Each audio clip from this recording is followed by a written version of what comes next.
कि मेरा सीआरपी बढ़ गया इसलिए अब मुझे स्टीरॉयड शुरू कर लेना चाहिए, और उससे ज़्यादा नुकसान हो जाता है। यही फिर से कहना चाहूँगा कि चाहे वो बायोमार्कर्स हों, चाहे सीटी स्कैन हो, माइल्ड केसेस में उसकी कोई इंडिकेशन नहीं है। हम समझें कि biomarkers can be more harmful. CT scan तभी करना चाहिए अगर उसकी इंडिकेशन हो। कोरोना काल में क्या बेवजह सीटी स्कैन मुसीबत बढ़ा सकता है? क्या बार बार सीटी स्कैन आगे चलकर कैंसर का खतरा बढ़ा सकता है? एम्स के डायरेक्टर की चेतावनी सुननी और गौर से समझनी चाहिए। जो हम कहते हैं सीटी स्कैन और बायोमार्कर्स, क्योंकि उसका बहुत मिसयूज हो रहा है और वो नुकसानदेह भी हो सकते हैं। तो अगर हम देखें तो सीटी स्कैन आजकल बहुत ज़्यादा लोग करा रहे हैं और ये सोचते हैं कि जब भी उनकी कोविड पॉजिटिव रिपोर्ट आई तो एकदम सीटी करा लें। सबसे मैं पहले ये कहना चाहूँगा कि शुरू में सीटी कराने का कोई फ़ायदा नहीं है। माइल्ड जो आपको अगर इन्फेक्शन है, माइल्ड कोविड है, तो सीटी से कोई फ़ायदा नहीं है। सीटी में कुछ पैचेस आएंगे। कई स्टडीज़ हुई हैं। एक स्टडी हुई है जिन्होंने एसिम्प्टोमेटिक लोगों में सीटी देखा और ये पाया कि 30 से 40% एसिम्प्टोमेटिक लोग जिनको कोई लक्षण नहीं है, सिर्फ उनका कोविड पॉजिटिव है, उनके सीटी में भी कुछ पैचेस आते हैं और वो अपने आप बिना ट्रीटमेंट के ख़त्म हो जाते हैं। तो इसलिए सीटी कराने का कोई फ़ायदा नहीं है, स्पेशली अगर आपको माइल्ड इलनेस है, आप होम आइसोलेशन पे हो और आपकी सैचुरेशन ठीक है और कोई लक्षण नहीं है। दूसरा, इसका नुकसान समझने की ज़रूरत है। अगर हम एक सीटी कराते हैं, it is equivalent to almost 300 to 400 chest X-rays. आपने एक सीटी कराया तो आप ये समझ लें कि आपने अपने 300 एक्सरे करा लिए चेस्ट के। और ये भी डेटा है, IAEA का भी, इंटरनेशनल एटॉमिक एनर्जी कमीशन का भी डेटा है, जो रेडिएशन प्रोटेक्शन इन मेडिसिन की बात करते हैं, कि बार बार स्पेशली यंगर एज ग्रुप में सीटी कराने से risk of cancer in later life increases. तो आप अपने आप को नुकसान ही ज़्यादा करा रहे हैं जब उसकी ज़रूरत नहीं है, क्योंकि आप अपने आप को रेडिएशन एक्सपोजर कर रहे हैं और उससे बाद में कैंसर होने का चांस बढ़ सकता है। इसलिए मैं यही कहूँगा कि अगर आपको कोई सिम्टम नहीं है, माइल्ड डिजीज़ है और सैचुरेशन ठीक है, तो प्लीज़ सीटी ना कराएं। सीटी तभी कराने की ज़रूरत पड़ती है अगर आपको मॉडरेट इलनेस है और आप हॉस्पिटल में एडमिट हो रहे हैं, और अगर डाउट हो तो पहले चेस्ट एक्सरे कराना चाहिए, उसके बाद ही सीटी स्कैन कराएं।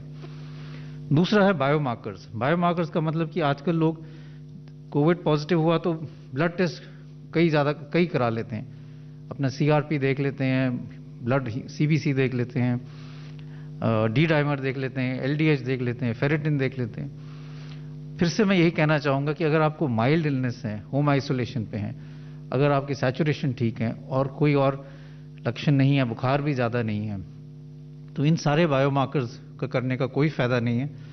इससे पैनिक रिएक्शन ही ज़्यादा होगा। ये सारे बायोमार्कर्स एक्यूट फेज रिएक्टेंट है, मतलब अगर आपके बॉडी में कभी भी इन्फ्लेमेशन होगी तो ये बढ़ेंगे। अगर आपको फिंसी हुई, कोई जख्म हुआ, दांत में इन्फेक्शन हुआ, तो भी ये सब बायोमार्कर्स बढ़ेंगे, क्योंकि एक बॉडी का इन्फ्लेमेटरी रिस्पॉन्स है। तो इससे ये नहीं पता चलता कि आपकी बीमारी जो है वो बढ़ गई है। लोग ये घबरा जाते हैं कि मेरा सीआरपी बढ़ गया इसलिए अब मुझे स्टीरॉयड शुरू कर लेना चाहिए, और उससे ज़्यादा नुकसान हो जाता है। तो इसलिए मैं यही फिर से कहना चाहूँगा कि चाहे वो बायोमार्कर्स हों, चाहे सीटी स्कैन हो, माइल्ड केसेस में उसकी कोई इंडिकेशन नहीं है। और अगर आपको ये कराना है तो डॉक्टर की सलाह से, जब आपको मॉडरेट इलनेस हो तभी कराएं, और ये समझें कि इसका नुकसान भी हो सकता है और अननेसेसरी बायोमार्कर्स की रिलायंस के कारण ओवर ट्रीटमेंट हो सकता है, जिससे नुकसान हो सकता है। तो इसलिए ये बहुत ज़रूरी है कि हम समझें कि biomarkers can be more harmful. CT scan तभी करना चाहिए अगर उसकी इंडिकेशन हो। कुछ लोग ऐसे हैं जो हर 3 दिन बाद सीटी करा रहे हैं, और मैं उनको यही कहना चाहूँगा कि उससे नुकसान ज़्यादा है। आप अपनी बॉडी को रेडिएशन एक्सपोजर कर रहे हैं जो बाद में नुकसानदेही हो सकता है। क्लियर है कि जो माइल्ड इलनेस लोग हैं, ज़्यादातर उनको कोई दवाई की ज़रूरत नहीं है। अगर कुछ दवाई लेना चाहें तो बेस्ड ऑन लिमिटेड डेटा और लिमिटेड जो हम कहते हैं सर्टेनिटी, आइवरमेक्टिन या हाइड्रोक्सीक्लोरोक्विन ले सकते हैं, लेकिन ज़्यादा दवाई लेने की ज़रूरत नहीं है। और मैं यही कहूँगा, क्योंकि हम ये देखते हैं अपने हॉस्पिटल में कि कई पेशेंट्स ऐसे हैं जो अर्ली स्टेज में स्टीरॉयड्स ले लेते हैं, और ये समझना ज़रूरी है कि जो अर्ली स्टेज में आप स्टीरॉयड्स लोगे तो वायरस की रेप्लिकेशन को और बढ़ावा मिलेगा, और कई दफ़ा जो माइल्ड केसेस हैं उनको सीवियर वायरल निमोनिया हो जाता है, लंग्स में एकदम वायरस फैल जाता है, क्योंकि बड़े हाई डोज स्टीरॉयड्स उनको डे 1 से मिल जाते हैं। तो मैं सब लोगों को यही कहना चाहूँगा कि स्टीरॉयड्स मॉडरेट इलनेस के लिए ही है। माइल्ड इलनेस में जब आप होम आइसोलेशन पे हैं, सैचुरेशन आपकी मेंटेन्ड है, अर्ली स्टेज में जो हम कह रहे हैं कि फर्स्ट 5 डेज में स्टीरॉयड्स का कोई रोल नहीं है, it can actually be again harmful.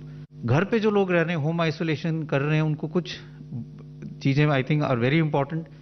एक तो अपने डॉक्टर से संपर्क करते रहें।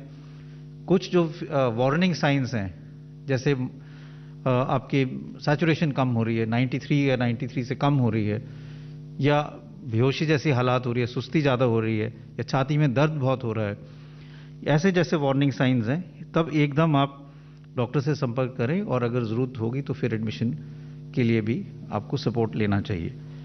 जो लोग हाई रिस्क ग्रुप में हैं और होम आइसोलेशन कर रहे हैं, उनको ज़्यादा ध्यान रखने की, जिनकी उम्र ज़्यादा है, जिनको हार्ट की प्रॉब्लम है, डायबिटीज़ है, इम्यूनोसप्रेसिव ड्रग्स पे हैं, या क्रॉनिक लंग प्रॉब्लम है, या लिवर की प्रॉब्लम है, या क्रॉनिक किडनी डिजीज़ है, इन लोगों को ज़्यादा ध्यान रखना चाहिए और definitely regularly health care workers के टच में रहना चाहिए। कई जगह पे state government have made facilities कि आप किसी के टच में रह सकते हो जो होम आइसोलेशन में आपको सुबह शाम आपको मॉनिटर करके आपका टेम्परेचर, आपके सैचुरेशन के बारे में पूरी जानकारी रखते हैं, तो वो करना बहुत ज़रूरी है। मॉडरेट इलनेस में मेनली 3 टाइप ऑफ ट्रीटमेंट जो हैं वो इफेक्टिव हैं। सबसे पहली जो ट्रीटमेंट है वो ऑक्सीजन थेरेपी है। Oxygen is also a drug. तो जब आपकी सैचुरेशन कम है तो one main treatment is oxygen. दूसरा, अब इस स्टेज में जब आपकी सैचुरेशन कम हो रही है, आपको मॉडरेट इलनेस है, तब स्टीरॉयड्स का रोल है, and then steroid should be given. तीसरा जो ड्रग है वो है हम जो कहते हैं एंटीकोगुलेंट्स।